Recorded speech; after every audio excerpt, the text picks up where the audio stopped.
আমাদেরকে আগামীর বাংলাদেশ যদি আমরা ইনসাফের বাংলাদেশ করতে চাই, আগামীর বাংলাদেশকে যদি আমরা মাদক মুক্ত করতে চাই, আগামীর বাংলাদেশকে যদি আমরা দুর্নীতি মুক্ত করতে চাই, আগামীর বাংলাদেশকে যদি আমরা যৌতুক মুক্ত করতে চাই, আগামীর বাংলাদেশকে যদি আমরা জুলুম মুক্ত করতে চাই, সব তন্ত্র মন্ত্র ভুলে গিয়ে ঐক্যবদ্ধ হয়ে সব ইসলামী দলগুলো এক কাতারে এসে কোরআন নিয়ে সংসদে ঢুকে যাওয়া লাগবে। আগামীর বাংলাদেশ হয়ে যাবে ইসলামের বাংলাদেশ।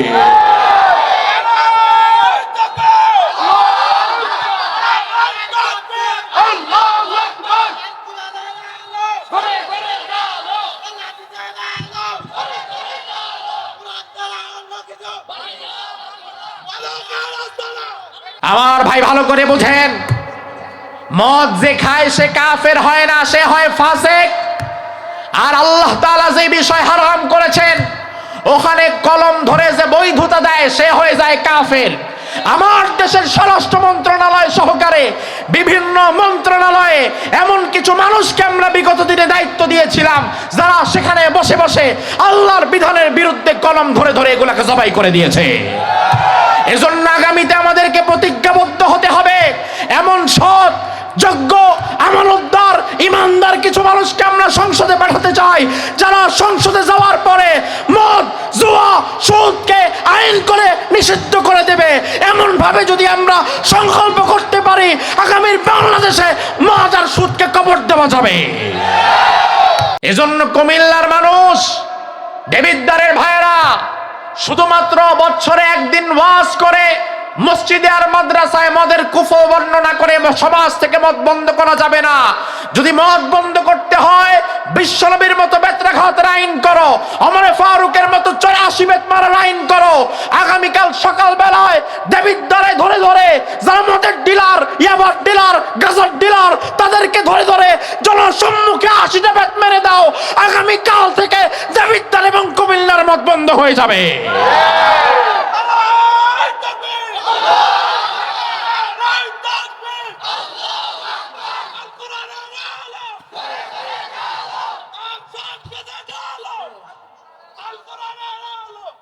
কিতাবুল হুদুদ সহিহ মুসলিমের হাদিস, বিশ্বনবীর সময়ে কোরআন হাদিস আসার পরেও যখন কেউ মদ পান করত আল্লাহর হাবিব তাকে 40টা বেত্রাঘাত করতেন। জোরে কোন কয়টা? জোরে কোন। ওয়াজালাদা আবু বকর 40। আবার বিশ্বনবীর পরে আবু বকর যখন ক্ষমতায় তখনও কেউ যদি মদ খাইতো আবু বকর মারতো 40টা। কয়টা? ওয়াজালাদা ওমর 80। আবু বকরের পরে ওমর যখন ক্ষমতায়, ওমর কি নরম না গরম? মেজাজ খারাপ না? মেজাজ অনেক খারাপ, ওমর অনেক গরম। ওমর চিন্তা করলো 40 বেত দিয়া মদখোরদের সোজা করা যাবে না, বরং ওমর 40টারে বাড়ায়া 80 বেত বানায়া দিছে। 80টা বেত্রাঘাত করতে হবে এখন থেকে কেউ যদি মদ খায়।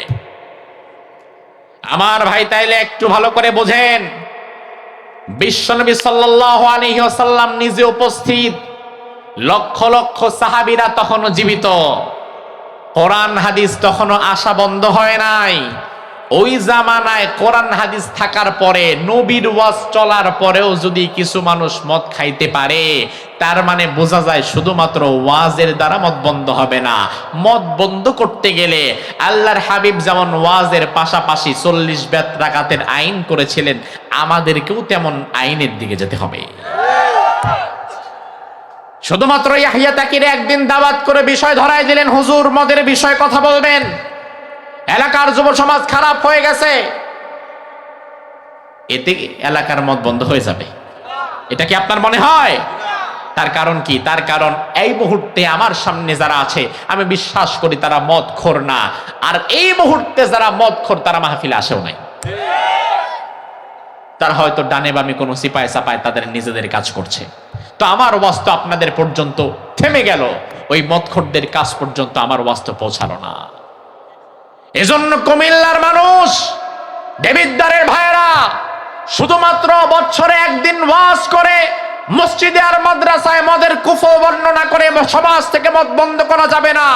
যদি মদ বন্ধ করতে হয় বিশ্বনবীর মতো বেত্রাঘাতের আইন করো, ওমর ফারুকের মতো 84 বেত মারার আইন করো। আগামীকাল সকাল বেলায় দেবীর দ্বারে ধরে ধরে যারা মদের ডিলার, ইয়াবার ডিলার, গাজার ডিলার, তাদেরকে ধরে ধরে জনসম্মুখে 80টা বেত মেরে দাও। আগামীকাল থেকে দেবীর দ্বারে এবং কুমিল্লার মদ বন্ধ হয়ে যাবে।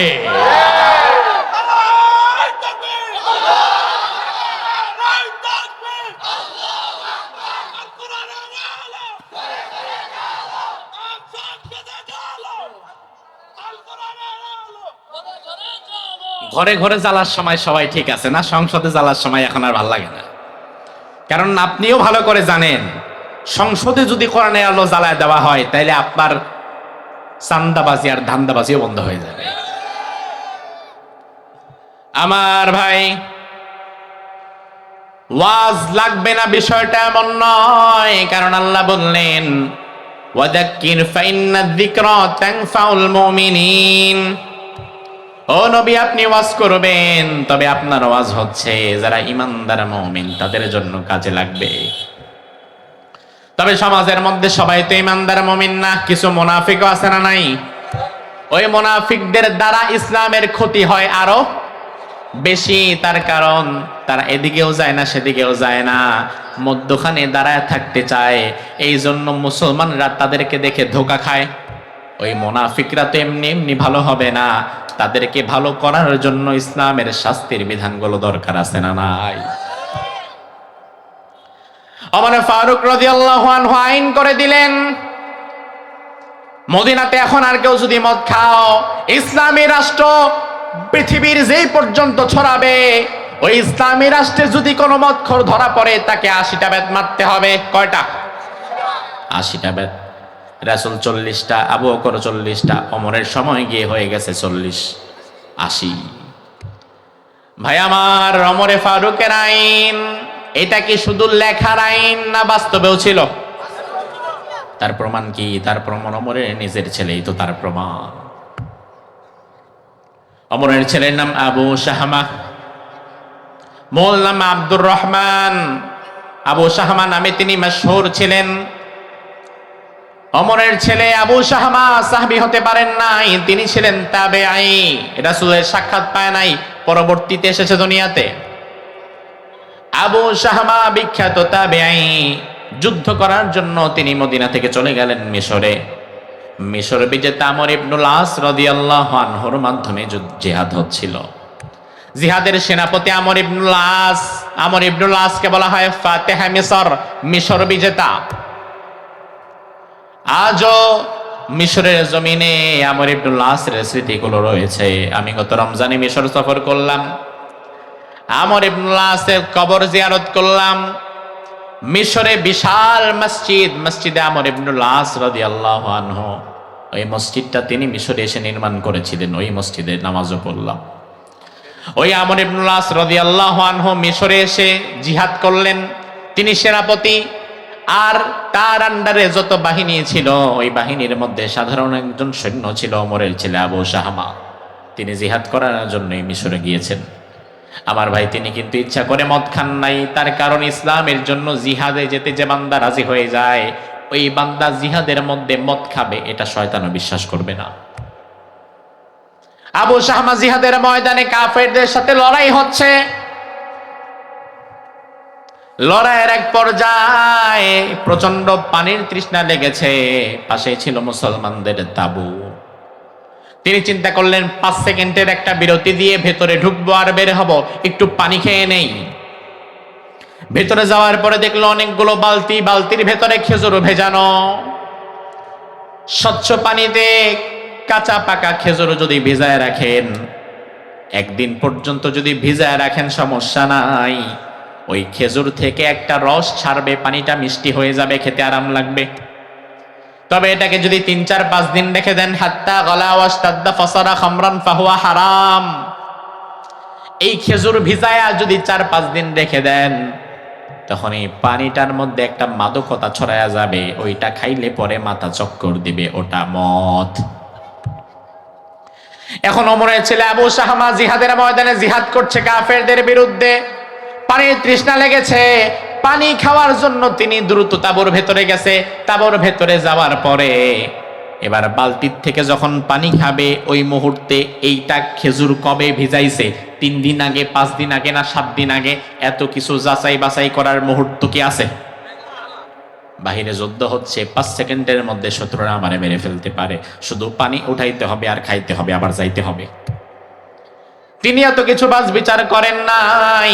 বাজ বিচার না করে গ্লাস ঢুকায় দিয়েছে, গ্লাস ঢুকায় পানি খেয়ে ফেলেছে। কিন্তু আসলে তিনি যেটাকে নাবিজ মনে করেছেন, খেজুর ভেজানো পানি মনে করেছেন, ওটা মূলত 4-5 দিন অতিক্রম হওয়াতে মদ হয়ে গেছে, তার আর খবর নাই। আমার ভাই, বুঝে খাক আর না বুঝে খাক, মাদক খাওয়ার পরে চক্কর তো মাথা দিবেই, অজ্ঞান তো হবেই, হুশ তো হারাবেই। এবার খাওয়ার পরে যখন বাহিরে বের হয়েছে, আর টিকতে পারে না, একবার ডানে যায়, বামে যায়, মাথা ঘোরায়। বাকি সাহাবীরা, বাকি সদস্যরা দেখে বলছে, ইন্নালিল্লাহ, আবু শাহামা তুমি কি মদ খাইছো নাকি? এই অবস্থা কেন তোমার? সাহাবীরা আবু শাহমাকে ধরে এনে তাঁবুর ভেতরে শোয়া দিলেন। জিহাদ শেষ হওয়ার পরে আবু শাহমা উঠে বলে, কি ব্যাপার, আমি এখানে কেন? আমি না জিহাদ করছিলাম। বাকি সাথীরা বলল, ভাই তুমি কিন্তু মদ খাইছো, মাতাল হইছো, এই জন্য তোমার এখানে আমরা শোয়া দিছি। আবু শাহমা বলে, ইন্নালিল্লাহ, আমি আবার মদ খাইলাম কেমনে? আমি তো জিহাদ করার জন্য আসছি, আমি কেন মদ খাবো? ও ভাই আমার, আপনার পাশে এমন একজন শুইছে, শুয়া ইচ্ছা মতো নাক ডাকতেছে, তার নাক ডাকের আওয়াজে যেমন ট্রাকের ইঞ্জিন ফেল। আপনি ঘুমাইতেই পারতেছেন না, ডাক দিচ্ছেন, এই ভাই এভাবে নাক ডাকে নাকি মানুষ? ওইটা আপনারা উল্টা ধমক দিয়া ভাই ঘুমটা ভাঙাইলেন, আমি জীবনে নাক ডাকি নাকি? কারণ যে নাক ডাকে সে জীবনে নিজেও জানে না যে আমি নাক ডাকি। আমার নাক ডাকে যে পাশের কয়েক ঘর পর্যন্ত ছড়ায় যায়, ঘুম আসে না, এটা সে নিজেও বোঝে না। এজন্য মদ সে খায়, মাতাল যে হয়ে যায়। মাতাল হয়ে যাওয়ার পরে ওই মাতাল মাতলামি করা অবস্থায় কি করছে এটা কি তার মনে থাকে? আবু শাহমা বলে, আমি কোনোদিন মদ খেতে পারি না। বাকি সাথীরা সবাই বলল, না ভাই আপনি মদ খেয়েছেন। এবার যেহেতু সবাই বলছে, তার মানে সবাই মিথ্যা বলে না। আবু শাহমা দৌড়ায়া আমর ইবনুল আসের কাছে চলে গিয়েছে, গিয়ে বলে, ও আমার চাচা আমর ইবনুল আস রাদিয়াল্লাহু আনহু, আমার বাবা ওমর আইন করেছে, কেউ যদি মদ খায় তারে 80 বেত দেওয়া লাগবে। আমি আমার বাবা ওমরের আইনের প্রতি শ্রদ্ধাশীল, আপনি দেরি করবেন না, 80টা বেত আমার পিঠের উপরে আপনি চালায়া দেন। ওমরের ছেলে মানে প্রেসিডেন্টের ছেলে, প্রেসিডেন্টের ছেলে তৎকালীন একজন গভর্নর প্রশাসকের কাছে বলছে, আমারে বিচার করে দেন। কারণ ছেলে ভালো করেই জানে, বিচার এখান থেকে না নিয়ে যদি বাড়ি ফিরে যায় তাইলে মায়ের আরো বাড়বে। আমর ইবনুল আস রাদিয়াল্লাহু আনহু বললেন, ঠিক আছে সমস্যা নাই, তোমার বাবা সম্মানিত মানুষ ওমর, তার সম্মানের বিষয়টা লক্ষ্য করে খোলা মাঠের মধ্যে আমি তোমারে মারলাম না, তোমার শাস্তিটা হবে রাজ দরবারে দরজা বন্ধ করে, আমি নিজে তোমার শাস্তি দেব।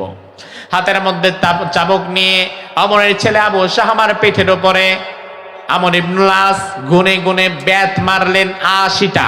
জোরে কোন, কয়টা? 80টা চাবুকের বাড়ি। 80 চাবুকের বাড়ি খেয়ে অবস্থা খারাপ হয়ে গেছে।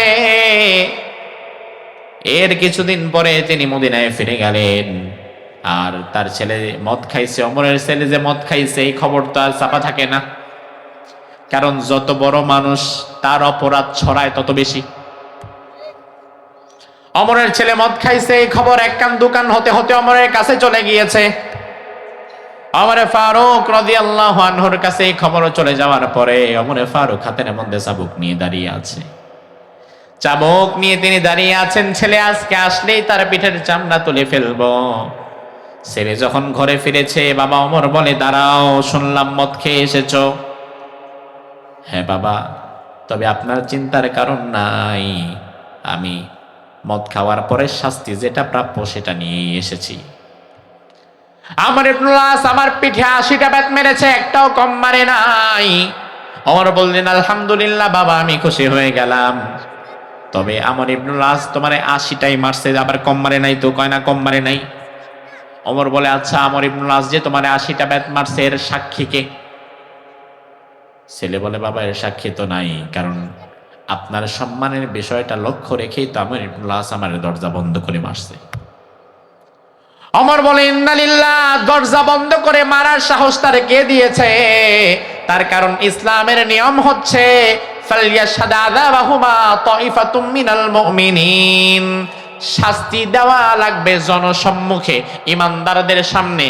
তার কারণ হচ্ছে আজকে দেবিদ্বারে 5 জন মদখোর, গাঞ্জাখোর, ইয়াবাখোর, ইয়াবা বাবা গাজার ডিলার ধরা পড়ছে। এদেরকে যদি পুলিশের হাতে দিয়া দেন, পুলিশ এদেরকে আড়ালে নিয়ে কি করবে না করবে এটা তো আপনিও জানেন না, আমিও জানি না।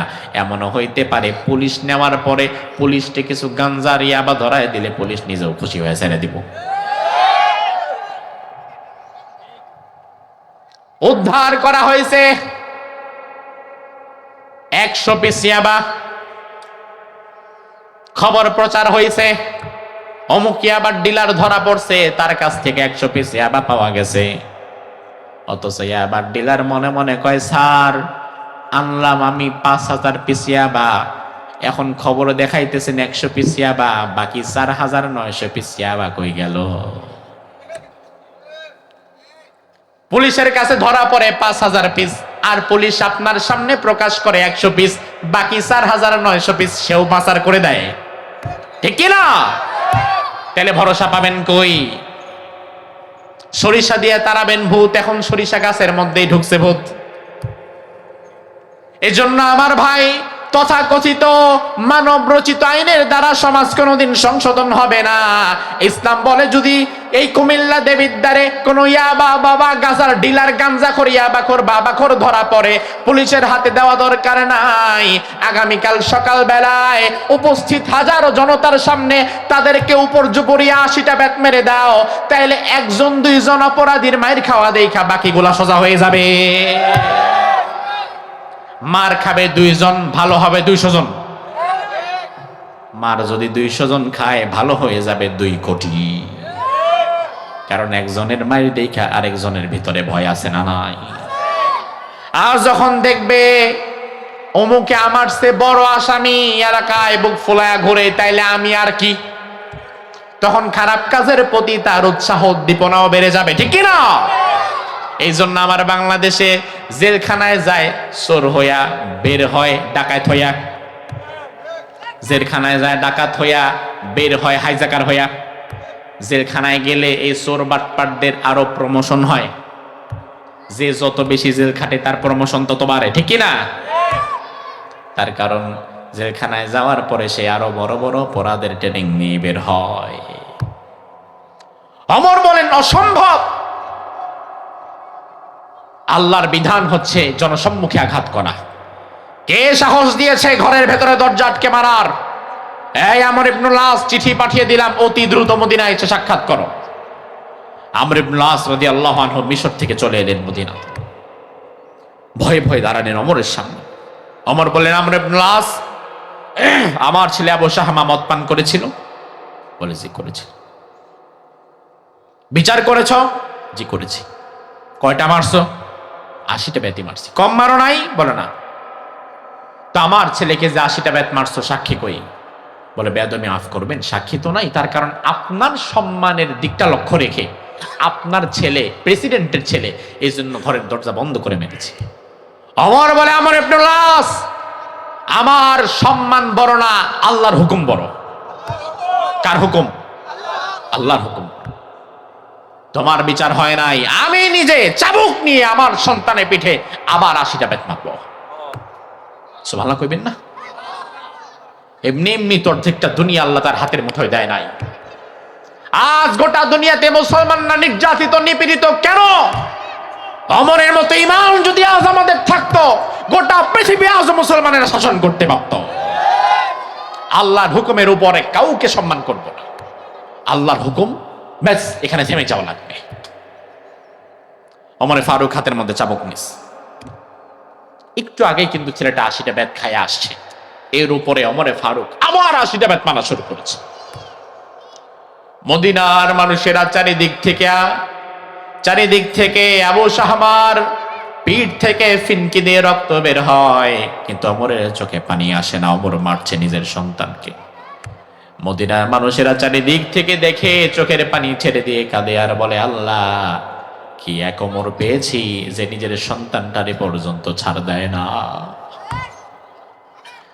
আজকে যদি ধরেন আমাদের কুমিল্লার একজন এমপি, তার ছেলে মদ খায় ধরা পড়ছে, ওই এমপি সাহেব যদি থানায় গিয়া তার ছেলেরে ছাড়ায়া না এনে ছেলেটারে ধরে এনে কুমিল্লা দেবিদ্বারে সবার সামনে এমপি সাহেব নিজেই যদি কোনোদিন তার ছেলেটারে 80টা বেত মারতে পারে, নতুন করে আইন করা দরকার নাই। এমপি তার ছেলেরে 80 বেত মারছে, এই দৃশ্য দেখা দেবিদ্বার আর কুমিল্লার বাকি মদের ডিলাররা সোজা হয়ে যাবে। তারা মনে করবে এমপি যদি নিজের পোলারে মারতে পারে, বেটা তুই কে? ঠিক কি না? তাইলে অপরাধ করলে তুই তো শেষ, কারণ নিজের ছেলেটাই মারছে। কিন্তু আমরা দেখি ছেলে তো ভালো, এলাকার কোন পাতি নেতা সাতি নেতা আকাম কইরা ধরা পড়লেও উপর মহল থেকে ফোন আসা শুরু হয়ে যায়। আমার ভাই ওমর ফারুক একে একে 80টা বেত মারলেন। 80টা বেত মারার পরে এবার আবু শাহমার জীবন আর বাঁচে না। ঐতিহাসিকগণ বলেন ওমর ফারুকের 80টা বেত মারার পরে ওমরের ছেলে আবু শাহমা বেঁচে ছিলেন দুনিয়াতে মাত্র আর 15 দিন। কয়দিন? এই 15 দিনের বেশি তিনি আর বাঁচেন নাই। ইন্তেকালের কয়েকদিন আগে ওমর ফারুক রাদিয়াল্লাহু আনহু আবু শাহমার ঘরে গেল। শত হোক, যত কঠিন হৃদয় হোক না কেন, দিন শেষে ওমর তো বাবার জন্য সন্তানের মনে, সন্তানের জন্য বাবার মনে মায়া দয়া আছে না নাই? ওমর তো রবট না, মাটির মানুষ। সন্তানের ঘরে যাওয়ার পরে যখন দেখে আহারে সন্তানের পিঠ দিয়ে পুজ বেরোয়, রক্ত বেরোয়, ব্যথায় কাতরাচ্ছে আবু শাহমা, বাঁচবে না। ওমর ঘরে ঢুকার পরে জিজ্ঞেস করলো, বাবা আমার কলিজার টুকরো ছেলে আবু শাহমা কেমন আছো? আবু শাহমা ওমরের দিকে তাকায় বলে, ইয়া আবাতি তাকতুলুনি, ও বাবা আপনি জিজ্ঞেস করেন আমি কেমন আছি, আপনি তো আমারে মেরে ফেললেন বাবা, আপনি তো আমারে মেরে ফেললেন। আমার ভাই দেখেন ওমরে ফারুকের ঈমান। ওমর বলে, এই ছেলে, ইযা লাকাইতা রাব্বাকা ফাখবিরহু ফাইন্না ওমর আকামানিয়াল হাদ, যদি আমার এই ব্যথার কারণে তোমার মৃত্যু হয়ে যায়, তোমার রবের সঙ্গে যখন তোমার দেখা হবে, তুমি তোমার রব আল্লাহরে বলবা, জমিনে এমন একজন ওমর আল্লাহ পাঠাইছে, যেই ওমর আল্লাহর হুকুমের ক্ষেত্রে নিজের ছেলেটারে পর্যন্ত ছাড় দেয় নাই। আল্লাহু আকবার। তোমার রবের সাথে দেখা হলে তুমি তোমার রবরে জানায় দিবা, তোমার বাবা ওমর ইসলামের কারণে নিজের ছেলেটারেও মায়া করে নাই। আমার ভাই এই হচ্ছে ওমর। এই জন্য আজ শুধুমাত্র আমার মতো বক্তারে এনে ওয়াজ করা লাভ নাই। মদ যদি বন্ধ করা লাগে তাইলে সমাজের মধ্যে, সংসদের ভেতরে 80টা বেত মারার আইনের দরকার আছে না নাই? এবার একটা গুরুত্বপূর্ণ মাসালা শোনেন, ভালো করে শুনবেন। মদ খাওয়া হালাল না হারাম? যারা কথা কয় না এদের কাছে অন্য মাসালা আছে। আমার ভাই জবাব দেন, মদ খাওয়া হালাল না হারাম? যে মদ খায়, মদখোর ব্যক্তি, তাকে আমরা কাফের বলি না, তাকে আমরা বলি ফাসিক, পাপাচারী। কারণ মদ খায়, বিড়ি খায়, গাঁজা খায় এমন মানুষ আমাদের সাথে অনেক সময় নামাজও পড়ে। তো সে যদি কাফের হইতো তাইলে তো তার নামাজ হইতো না। তাইলে মদ খায় যারা, তারা স্বাভাবিকত কাফের না, তারা ফাসিক, পাপাচারী। কিন্তু ভাই আমার, এই মদের অনুমোদন যারা দেয়, মদের লাইসেন্স যারা দেয়, তারা কিন্তু ফাসিক না, তারা হয়ে যায় কাফের। এটা একটা ইম্পর্টেন্ট মাসালা, এটাকে বলা হয় ইস্তিহলালুল হারাম, আল্লাহর কোন হারামকে হালাল করা। আপনারা শুরুতে বললেন মদ হারাম, তাইলে মদ হারাম করছে কে? আমার বাপে। কথা কয় না, মদ হারাম করছে কে? আরো জোরে বলেন, মদ হারাম করেছে কে? তাহলে আল্লাহ যেটা হারাম করে, দুনিয়ার কোন মানুষকে এটাকে নতুন করে আর বৈধ করতে পারে নাকি? কিন্তু আমাদের দেশে গ্রামে গঞ্জে আনাচে কানাচে মদ বিক্রি করা অবৈধ। প্রশাসন যদি খবর পায় তাইলে ধরে নিয়ে যায়। কিন্তু ঢাকা শহর সহকারে কুমিল্লা শহরের 5 স্টার হোটেলগুলোর ভেতরে কি মদ আছে না নাই? তাহলে ওখানে যে মদ আছে এটা কি প্রশাসন জানে না? ঢাকা এয়ারপোর্টে আপনি যাবেন, ইন্টারন্যাশনাল লাউঞ্জ, সেখানে যাওয়ার পরে দেখবেন কিছু দোকান ফ্রি ডিউটি ফ্রি। ওই দোকানগুলোর দিকে তাকায় দেখবেন বড় বড় মদের বোতল সাজানো। তাহলে এয়ারপোর্টের ভিতরে যে বড় বড় মদের বোতল সাজানো আছে এটা কি আমার দেশের প্রশাসন জানে না? কই এয়ারপোর্টের ভিতরেতে প্রশাসন গিয়ে বলে না এখানে মদ বিক্রি করে কেন? কুমিল্লা শহরের 5 স্টার হোটেলে গিয়ে প্রশাসন তো বলে না এখানে মদ কেন বিক্রি করা হয়? মদ বিক্রি করা যাবে না। প্রশাসন তো সেখানে রেড দেয় না, ধরে নিয়ে যায় না। অথচ দেবিদ্বারে রাস্তার মোড়ে কেউ যদি মদ বিক্রি করে প্রশাসনের কাছে যদি খবর যায়, তাইলে প্রশাসন আইসা তাকে ধরে নেওয়ার সম্ভাবনা আছে না নাই? কথা কয় না, আছে না নাই? কিন্তু কুমিল্লা শহরের 5 স্টারে যে মদ আছে প্রশাসন জানার পরেও কেন যায় না? কারণ এই 5 স্টারের মালিক স্বরাষ্ট্র মন্ত্রণালয় থেকে লাইসেন্স নিয়ে আসছে যে আমি মদ খামু, বিক্রি করবো, যা খুশি তাই করবো, আপনি যেন আমারে কিছু না করেন অনুমতি দিয়ে দিবেন। এই জন্য বাংলাদেশের স্বরাষ্ট্র মন্ত্রণালয়ের দায়িত্বে যারা বসে তারা অনুমোদন দিয়ে দিছে এই হোটেল রেস্টুরেন্টগুলোতে মদ বিক্রি করা যাবে, তাতে কোনো আপত্তি নাই। অর্থাৎ আল্লাহ তাআলা যেটাকে হারাম করলেন ওটা আমার দেশের স্বরাষ্ট্র মন্ত্রণালয় ক্ষেত্র বিশেষ হালাল করে দিছে। এয়ারপোর্টের ভেতরে হালাল, 5 স্টারে যাবেন হালাল, শেরাটনে যাবেন হালাল, ওয়েস্টিনে যাবেন হালাল, লা মেরিডিয়ানে যাবেন হালাল। হারাম শুধুমাত্র আপনার চায়ের দোকান আর পাড়ার মোড়ের দোকানে, ওখানে হারাম। আর 5 স্টারে আবার হালাল, কারণ স্বরাষ্ট্র মন্ত্রণালয়ের ওপর মহল থেকে অনুমতি দেওয়া হয়েছে। আমার ভাই ভালো করে বুঝেন, মদ যে খায় সে কাফের হয় না, সে হয় ফাসিক। আর আল্লাহ তাআলা যে বিষয় হারাম করেছেন ওখানে কলম ধরে যে বৈধতা দেয় সে হয়ে যায় কাফের। আমার দেশের স্বরাষ্ট্র মন্ত্রণালয় সহকারে বিভিন্ন মন্ত্রণালয়ে এমন কিছু মানুষকে আমরা বিগত দিনে দায়িত্ব দিয়েছিলাম যারা সেখানে বসে বসে আল্লাহর বিধানের বিরুদ্ধে কলম ধরে ধরে এগুলাকে জবাই করে দিয়েছে। এজন্য আগামীতে আমাদেরকে প্রতিজ্ঞাবদ্ধ হতে হবে, এমন সৎ যোগ্য আমানতদার ইমানদার কিছু মানুষকে আমরা সংসদে পাঠাতে চাই যারা সংসদে যাওয়ার পরে মদ, জুয়া, সুদকে আইন করে নিষিদ্ধ করে দেবে। এমন ভাবে যদি আমরা সংকল্প করতে পারি আগামীর বাংলাদেশে মদ আর সুদকে কবর দেওয়া যাবে। এটা যদি না পারেন তাইলে শুধুমাত্র ওই চায়ের দোকান আর পাড়ার মোড়ের দোকানের মদ বন্ধ করে লাভ নাই। কারণ একই দেশে 2 রকমের আইন থাকলে এই আইন কখনো বাস্তবে হয় না। দেশ একটা, মানুষ আমরা এক, আইন ক্ষেত্র বিশেষ ভিন্ন। রিক্সাওয়ালার ছেলে মদ খেলে তারে ধরে পিটান, আর অন্যদিকে আলহামদুলিল্লাহ বলেন, আমরা যার জন্য অপেক্ষমান ছিলাম আমাদের প্রিয় ভাই, আসসালামু আলাইকুম, কেমন আছেন? আলহামদুলিল্লাহ, আমাদের প্রিয় ভাই এম হাসিবুর রহমান ভাই, তিনি আমাদের মাঝে উপস্থিত হয়ে গেছেন। তো আমরা ইনশাআল্লাহ কথা আর বাড়াবো না। ভাই আমার মাশাআল্লাহ দেখতে যেমন সুন্দর, গাড়িও সুন্দর, মানুষও সুন্দর। আল্লাহ সুবহানাহু ওয়া তাআলার কাছে দোয়া করি তিনি আমাদের ভাইয়ের হায়াতে ইলমে আমলে বরকত দান করুক, বলি আমিন। আমার ভাই সর্বশেষ কথা যেটা বলছিলাম, একই দেশে একই অপরাধের আইন যদি 2 রকম হয়, এই আইন মানুষের উপরে এফেক্ট করে না। তার কারণ হচ্ছে গরিব মানুষ সে অপরাধ করলে তারে আপনি জেলে নিবেন, পিটাবেন। সে মদ খেলে তাকে আপনি ধরবেন, মামলা দিবেন। আর এমপির ছেলে, মন্ত্রীর ছেলে, উচ্চ পদস্থ কোনো মানুষের ছেলে, সে মদ খায়া 5 স্টার হোটেল থেকে যখন বের হবে আপনি আবার তাকে স্যালুট দিবেন। এভাবে করে একই দেশে একই অপরাধের আইন যদি 2 জায়গায় 2 রকম হয়, ওই অপরাধ কি কোনোদিন বন্ধ হবে? আপনার কি মনে হয় বন্ধ হবে? এজন্য আমার দেশের আইন হয়ে গেছে এখন মাকড়সার জালের মতো।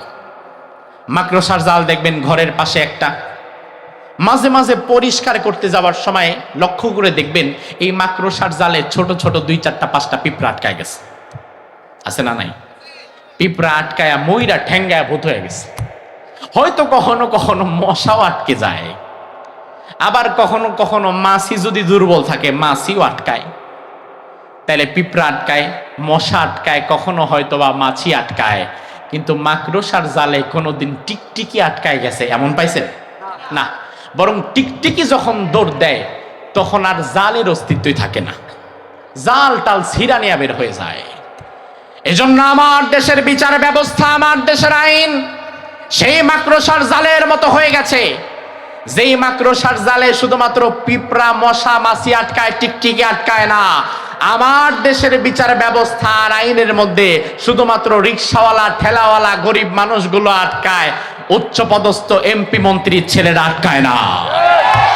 এজন্য আমাদেরকে আগামীর বাংলাদেশ যদি আমরা ইনসাফের বাংলাদেশ করতে চাই, আগামীর বাংলাদেশকে যদি আমরা মাদক মুক্ত করতে চাই, আগামীর বাংলাদেশকে যদি আমরা দুর্নীতি মুক্ত করতে চাই, আগামীর বাংলাদেশকে যদি আমরা যৌতুক মুক্ত করতে চাই, আগামীর বাংলাদেশকে যদি আমরা জুলুম মুক্ত করতে চাই, সব তন্ত্র মন্ত্র ভুলে গিয়ে ঐক্যবদ্ধ হয়ে সব ইসলামী দলগুলো এক কাতারে এসে কোরআন নিয়ে সংসদে ঢুকে যাওয়া লাগবে।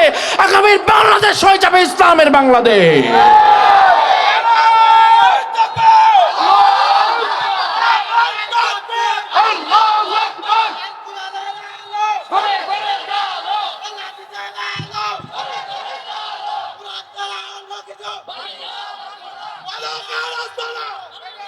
আল্লাহ সুবহানাহু ওয়া তাআলা আমাদেরকে সেজন্য কবুল করুক, আমরা বলি আমিন।